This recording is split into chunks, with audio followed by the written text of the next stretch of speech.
의상대사는 625년에 경주에서 태어나 20세 되던 해에 화랑이 되기를 바랐던 부모님의 뜻을 어기고 황복사에서 안암대사를 은사로 출가합니다. 안암대사가 열반하자 효자든 사람을 벗으로 하고 지자든 사람을 스승으로 삼아 공부하라는 스승의 유언에 따라 650년 사형인 원효와 함께 현장이 인도에서 새로 들여온 유식을 배우기 위해 중국의 당나라로 유학을 떠나려 했으나 요동에서 첩자로 몰려 사로잡히면서 실패하고 신라로 되돌아옵니다. 그 후 문무왕 원년인 661년에 원효와 헤어져 당의 사신을 따라 뱃길로 중국 유학을 떠났고 양주에 머무르다가 이듬해부터 종남산 지상사에서 중국 화엄종의 2대 조사인 지엄화상에게서 화엄을 배웁니다. 의상이 도착하기 전날 지엄화상은 이상한 꿈을 꾸게 됩니다. 해동에서 큰 나무 한 그루가 나서 가지에 잎이 번성하더니 그것이 중국에까지 뻗어 지상사까지 닿는 것이었습니다. 그런데 그 나뭇가지 위에 봉황의 둥지가 하나 있었는데 올라가서 보니 봉황은 없고 찬란한 빛을 발하는 마니보주가 있었는데 너무 아름답고 눈이 부셔 정신을 차리지 못하다가 문득 잠이 깨었다고 합니다. 해동에서 귀한 사람이 찾아올 것이라는 생각이 들었는데 다음 날 오후 지상사에 신라에서 한 스님이 찾아왔기에 흔쾌히 제자로 받아들이고 문화에서 화엄을 전수해 줍니다. 지엄화상의 문화에는 뛰어난 제자가 여럿 있었습니다. 그러나 얼마 지나지 않아 의상은 가장 뛰어난 제자 중에 하나가 되었습니다. 같이 공부하던 현수는 우열을 가리기 힘든 좋은 도반이었습니다. 현수는 법명을 법장이라고 했는데 훗날 화엄종의 3대 조사가 되어 중국의 화엄을 꽃피운 대표적인 인물이 됩니다. 현수는 의상보다 19아래였는데 두 사람의 교류는 의상이 신라로 돌아온 후에도 계속 이어져 현수는 의상에게 그의 저술 화엄경 탐현기와 서신을 보내 옳고 그름을 가려달라고 하였다고 합니다. 불법에 뼈를 깎는 정진을 하기를 8년. 어느 날 스승 지엄은 모든 제자를 한자리에 불렀습니다. 제자들에게 이제 내가 세상을 떠날 날도 멀지 않았다. 오늘은 화엄경의 뜻을 요약하여 설명하겠다. 화엄경은 그 뜻이 너무 많고 복잡하고 깊어서 쉽게 이해하기 어렵다. 그래서 한번 요약하여 그림으로 표시해 보았다며 손수 그린 72장의 그림을 놓고 화엄경의 전체 내용을 설명하기 시작하였습니다.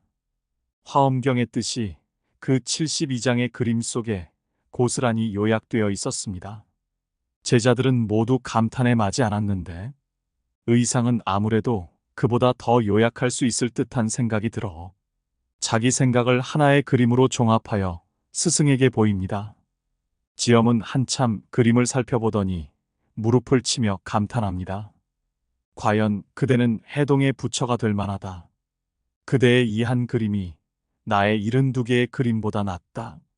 나는 72개의 해인을 그렸는데 그대는 한 개 해인으로 다 했노라. 그대의 해인은 총체가 되고 나의 해인은 별개가 되노라라고 감탄했다고 합니다. 지엄은 크게 기뻐하며 그림의 해석에 글을 붙여보라고 하였고 의상은 곧 법성은 원흉하여 두 가지 모양이 없으며 모든 법은 본래 움직임이 없어서 고요하다로 시작하는 39의 시를 지어 넣었습니다. 이것이 의상의 그 유명한 화엄일승 법계도입니다. 의상은 이 법계도의 첫머리에 이것을 짓게 된 동기를 다음과 같이 밝혀놓았습니다. 이에 의거하고 교학에 근거하여 간략한 반시를 만들어 이름에만 집착하는 무리들로 하여금 그 이름마저도 없는 참된 근원으로 되돌아가게 하고자 함이었다. 지엄화상은 의상이 참으로 화엄의 참뜻을 깨달았다고 기뻐하며 칭찬에 마지 않았습니다. 마침내 의상은 현수와 함께 스승의 도를 이을 3대 조사의 물망에 오를 정도로 깊은 깨달음의 경지에 이르게 되었습니다. 해인도 등으로도 불리는 화엄 일승법계도는 화엄 사상의 핵심을 지닌 7원 39의 운문으로 나타낸 것인데 개송들은 4개의 회자 모양의 도인으로 구성되어 있는데 첫 글자인 법과 마지막 글자인 불이 가운데에서 다시 만나 이어집니다.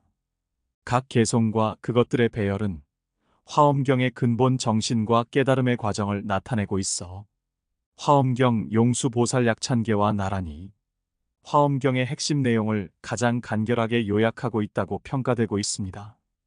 또 다른 이야기로는 의상이 지엄의 문화에서 화엄을 배운 지 수년이 지난 어느 날 꿈속에서 형상이 매우 기이한 신인이 나타나 내 자신이 깨달은 바를 저술하여 사람들에게 베풀라라 하였고, 또 선제동자가 나타나서 총명약 10여제를 주고 또 청이동자가 나타나 비결을 주었다고 합니다.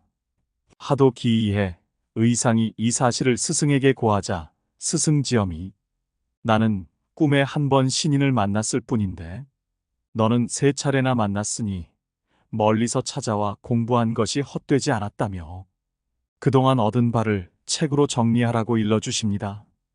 이에 의상은 십승장 10권을 엮고 스승에게 보여주니 뜻은 매우 아름다우나 말이 옹색하다고 지적합니다. 의상은 다시 그리 번거롭지 않고 걸림이 없도록 교정하여 스승에게 보여준 후 함께 불전에 나아가 사르면서 서원하였습니다. 원컨대 이 글이 성인의 뜻에 맞는다면 불에 타지 마소서라고 서원한 뒤 책을 태웠는데 다른 부분은 모두 불에 탔으나 210자만은 타지 않자 스승은 이 글자를 주어서 의상에게 주면서 화엄경의 요지로 다시 쓰게 했다는 또 다른 일화가 전해지기도 합니다.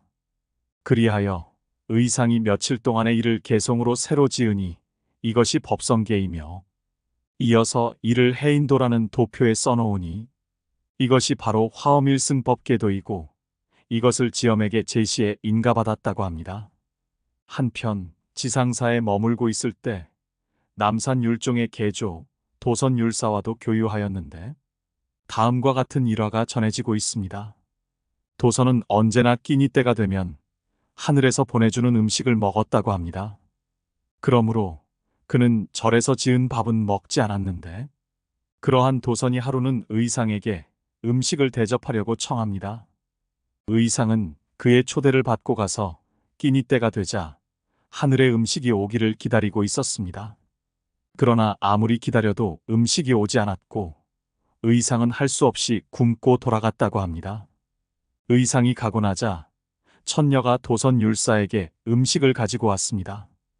도선은 음식이 늦은 이유를 천녀에게 물었더니 천녀가 대답하기를 신병이 온통 골짜기에 가득 차서 길이 막혔으므로 들어올 수가 없었다고 합니다. 그때에야 도선은 의상의 도화덕이 높아서 신병들이 호위하고 있다는 사실을 알았다고 합니다. 의상은 671년 문무왕 11년에 신라로 돌아왔는데 의상은 꿈에 관음보살이 나타나 고향의 중생들을 구하라는 계시를 듣고 서둘러 신라로 돌아오게 됩니다. 돌아오기 전에 당나라 황실에 억류돼 있는 김인겸을 만나 신라를 공격하려는 당나라의 뜻을 알아차리고 신라로 돌아와 문무왕에게 전합니다.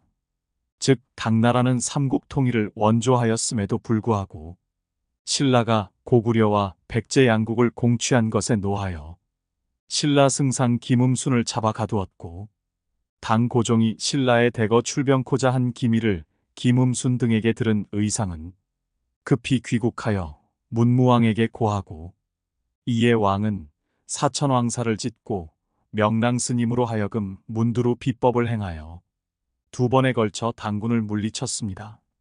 이런 사천왕사가 당에 알려지면 신라로서는 곤란을 겪을 것이 뻔하기 때문에 이를 속이기 위하여 망덕사를 만들었다는 삼국유사 이야기가 있습니다. 귀국한 뒤에 동해의 굴에서 관음보살을 친견하고 낙산사를 창건했다고 전해지며 당시에 백화도량 발언문이 전해지고 있습니다. 의상 스님은 관세음 보살님을 뵙기 위해 낙산사의 홍련암 자리의 용굴에서 지극정성 연부를 했습니다. 마침내 관세음 보살을 친견하였는데 관세음 보살은 이 산 꼭대기에 대나무 2그루가 자란 곳이 있으니 거기에 절을 짓도록 하라고 말했습니다. 그래서 의상 스님은 그곳에 절을 지으니 이 절이 낙산사입니다.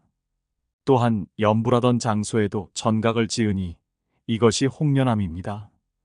676년에는 왕명에 따라 과거 삼국의 요충지였던 중령 인근에 부석사를 짓고 그곳에서 화엄의 교리를 널리 전파하고 제자를 양성하여 해동 화엄의 초조라 불리게 됩니다. 그의 문화에 제자들이 3,000명이 넘었다고 합니다. 그 중에서 오진, 지통, 표훈, 진정, 진장, 도융, 양원, 상원, 능인, 의적 등 10사람의 고승들이 모두 성인들로 알려져 있습니다. 오진은 일찍이 하가산의 고람사에 있으면서 매일 저녁 팔을 뻗쳐 부석사의 석등에 등불을 켰다고 하고, 지통은 추동기를 저술하였으며 표훈은 불국사에 머물면서 천궁을 왕래하였다고 합니다. 의상대사는 황복사에 머물러 있을 때 제자들과 함께 탑돌이를 하면 계단을 밟지 않고 매양 허공을 딛고 오르내렸다고 하고, 그 제자들 또한 계단에서 석자나 떠서 허공을 밟고 돌았다고 합니다. 의상대사는 제자들을 돌아보며 세상 사람들이 이것을 보면 반드시 괴이하게 여길 테니 세상에는 가르치지 못할 것이다 하였다는 이야기가 전해집니다. 의상과 그 제자들에 의해 화엄 사상은 신라 사회에 널리 확산되었고 전국 곳곳에 화엄종 사찰이 세워지게 됩니다. 그 가운데 비마라사, 해인사, 옥천사, 범어사, 화엄사, 보원사, 갑사, 국신사, 청담사 등을 부석사와 함께 화엄 십찰이라고 합니다. 원효대사가 극락에 가고자 하는 아미타 신앙을 퍼뜨렸듯이 의상대사는 현세에서 구원을 얻고 정토를 실현하려는 데 힘썼습니다. 이처럼 의상은 모든 존재와 현상들이 바로 불성의 드러남이라는 화엄 사상에 기초하여 현세 중심의 정토 사상을 확립하였습니다. 부석사는 아미타 부처님을 모신 무량수전을 본전으로 하여 미타신앙에 기초하고 있는데, 부처님이 동쪽을 향하고 있으며 가파른 경사면에 계단식으로 축대를 쌓아 세워진 가람은 크게 3단으로 나뉘어 구품 왕생의 정토 사상에 기초에 배치되어 있습니다.